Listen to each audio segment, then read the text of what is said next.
Bonjour, chers Africains. Je vais vous parler de Ousmane Sonko et je vais aussi vous parler du projet, le projet PASTEF.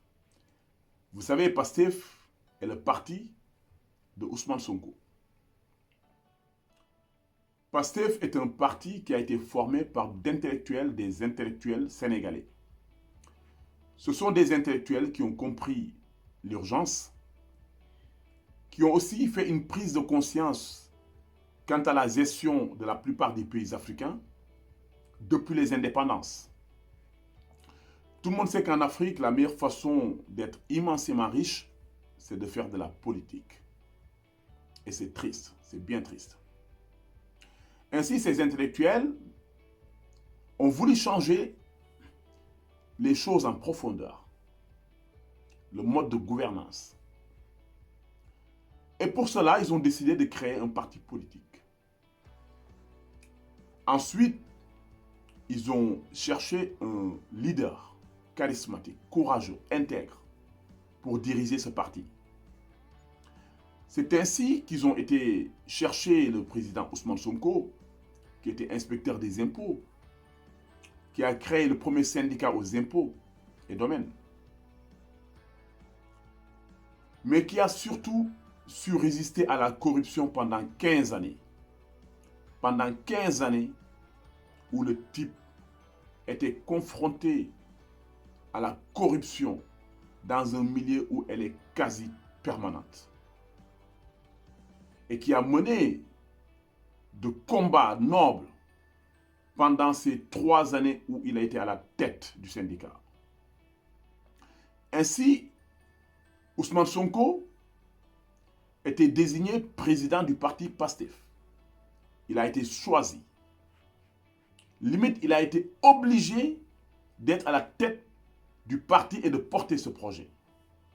Parce qu'il avait tous les critères qu'il fallait pour un leader qui puisse porter ce projet, qui est un projet de souveraineté, étaient réunis chez Ousmane Sonko. Alors aujourd'hui, Ousmane Sonko est l'homme de la situation. Aujourd'hui, il est le leader de l'opposition. Évidemment, il fait peur. Il fait peur parce que vous avez toute la jeunesse, je ne dirais même pas la jeunesse sénégalaise, mais vous avez aujourd'hui une grande partie de la jeunesse africaine qui se retrouve dans le combat et la vision de Ousmane Sonko. Ousmane Sonko n'est pas un activiste ni un révolutionnaire, mais c'est un visionnaire intègre qui pense que l'Afrique n'est pas condamnée à l'échec, qui pense que l'Afrique n'est pas condamnée à vivre dans la misère, car l'Afrique dispose de toutes les matières premières. L'Afrique dispose de matières grises pour bâtir une nouvelle Afrique prospère et développée. L'avantage de Ousmane Sonko aujourd'hui est qu'il porte un projet. Et ce projet est un serpent à plusieurs têtes. Voilà pourquoi il ne faut pas s'inquiéter par rapport à la sécurité de Ousmane Sonko.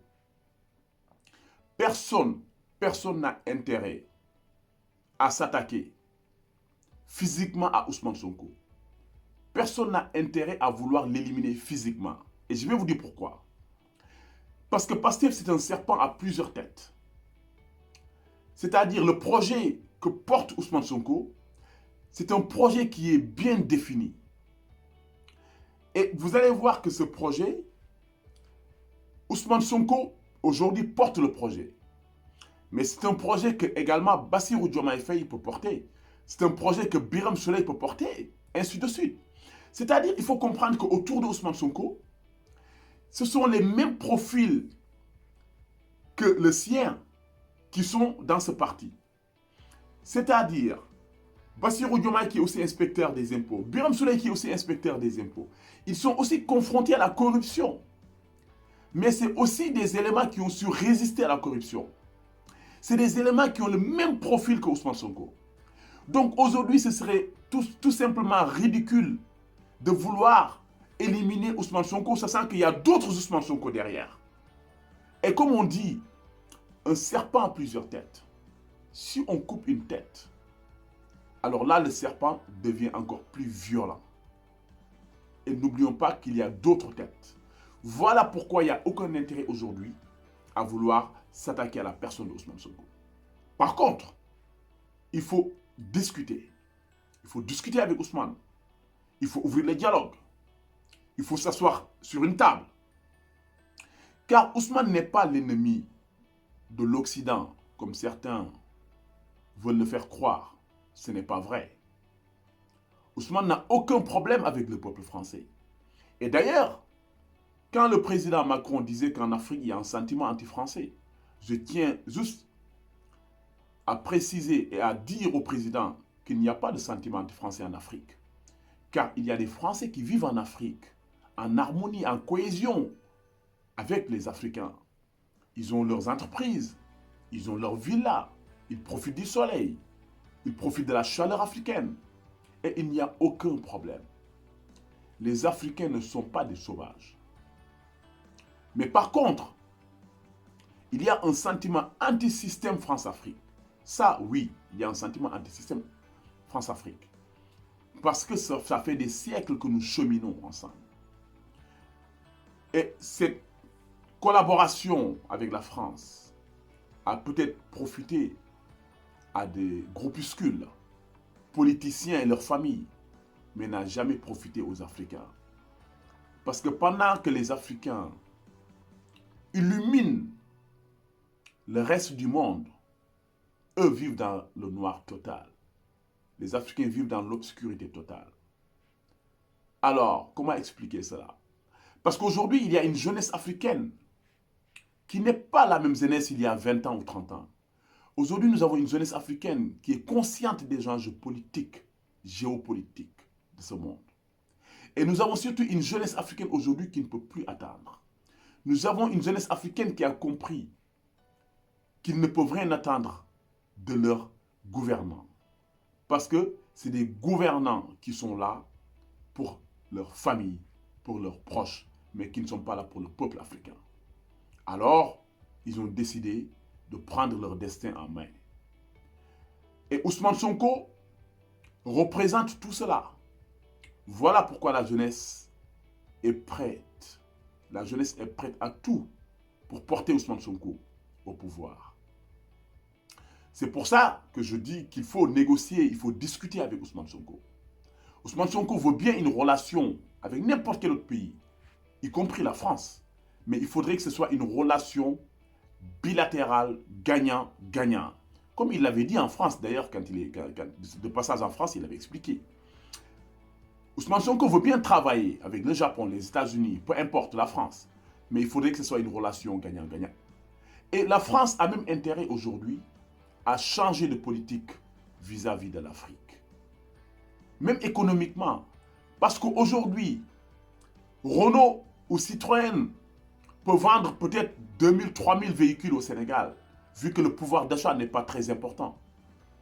Mais un Sénégal développé, une Côte d'Ivoire développée ou un Mali développé, Renault ne va pas vendre seulement 3000 voitures, mais Renault va vendre des millions de véhicules. Voilà pourquoi le développement de l'Afrique peut profiter à la France, peut profiter à n'importe quel autre pays. C'est pour cela qu'il faut absolument changer les choses en profondeur, avant que ce ne soit trop tard. Parce qu'aujourd'hui, nous avons une jeunesse qui ne peut plus attendre. La jeunesse africaine a soif de souveraineté et de développement. Et Ousmane Sonko est celui qui a accepté de porter ce projet, qui n'est pas un projet utopique, absolument pas. Parce qu'il a écrit un livre, il a développé ses idées, il a expliqué aux Sénégalais comment est-ce qu'il faudrait développer le Sénégal. Donc c'est un type extrêmement intelligent, qui n'est pas dans une logique de révolution comme on a l'habitude de le voir. Non, absolument pas. Mais qui est dans une logique de coopération, mais une coopération saine. Voilà, chers Africains, Ousmane Sonko et son parti PASTEF. Je vous remercie infiniment d'avoir écouté cette vidéo attentivement et je vous dis à la prochaine. Abonnez-vous sur votre chaîne OSR Monde et activez la cloche pour ne rater aucune de nos prochaines vidéos.